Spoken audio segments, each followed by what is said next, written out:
10 tulah. Namun Tuhan berkata kepada Musa, engkau akan melihat apa yang akan aku lakukan terhadap Fir'aun. Kemudian melalui Musa dan Harun Tuhan membiarkan bencana demi bencana terjadi di Mesir. Bencana-bencana ini disebut 10 tulah Mesir. Peristiwa-peristiwa semacam ini sudah pernah terjadi sebelumnya, tetapi tidak dengan cara semacam ini, yaitu satu menyusul yang lain. 9 tulah pertama adalah air menjadi darah, penyerbuan sejumlah besar katak, nyamuk dan lalat kuda, penyakit yang membunuh ternak, borok pada manusia dan binatang, hujan es yang merusak, penyerbuan belalang, dan kegelapan selama 3 hari. Semua tulah ini menimpa sebagian besar negeri Mesir. Tetapi tidak demikian dengan tempat-tempat yang didiami oleh orang-orang Israel. Namun Fir'aun tetap keras kepala. Kemudian Tuhan berkata kepada Musa, aku akan menjatuhkan satu bencana lagi atas Fir'aun dan atas negeri Mesir.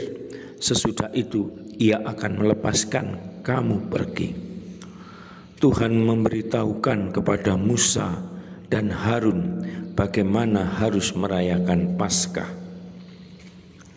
Katakan kepada seluruh umat Israel bahwa pada hari ke-10 bulan ini setiap lelaki harus mengambil seekor anak domba bagi keluarganya.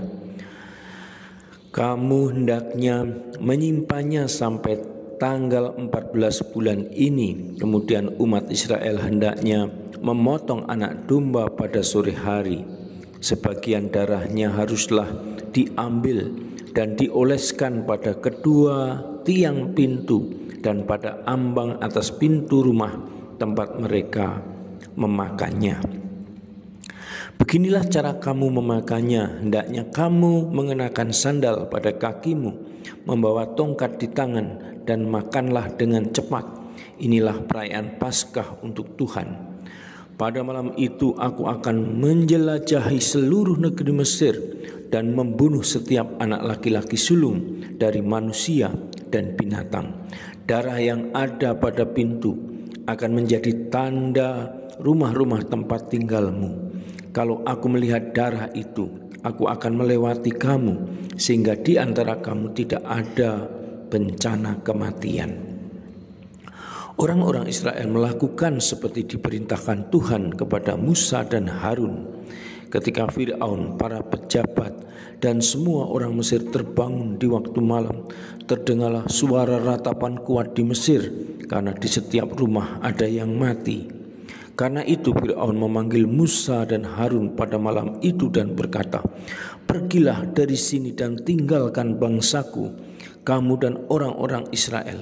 Kamu boleh pergi dan memuja Tuhan seperti yang kamu minta. Bawalah semua lembumu juga dombamu seperti yang kamu minta, dan pergilah, mintakan juga berkat untukku. Orang-orang Mesir mendesak orang Israel supaya cepat-cepat meninggalkan Mesir, karena mereka berkata, kami semua akan mati. Melalui Musa, Tuhan memerintahkan orang-orang Israel untuk meminta dari tetangga mereka orang Mesir perhiasan emas dan pakaian. Ini untuk mengganti tahun-tahun mereka berjaga, mereka bekerja sebagai budak. Orang-orang Mesir memberikan segalanya dengan rela, karena mereka ingin melihat orang Ibrani segera pergi. Orang-orang Israel berangkat dari kota Ramses. Banyak orang dari berbagai bangsa juga turut bersama mereka. Begitu juga lembu dan domba mereka. Saudara dan sahabatku, demikian Heffernan mengisahkan kembali tentang 10 tulah dari kitab Keluaran bab 6 sampai dengan 12. Semoga melalui kisah-kisah ini iman kita juga diteguhkan di dalam mencintai Tuhan dan sesama. Salam, Tuhan mencintai kita semua dengan hati yang berkobar.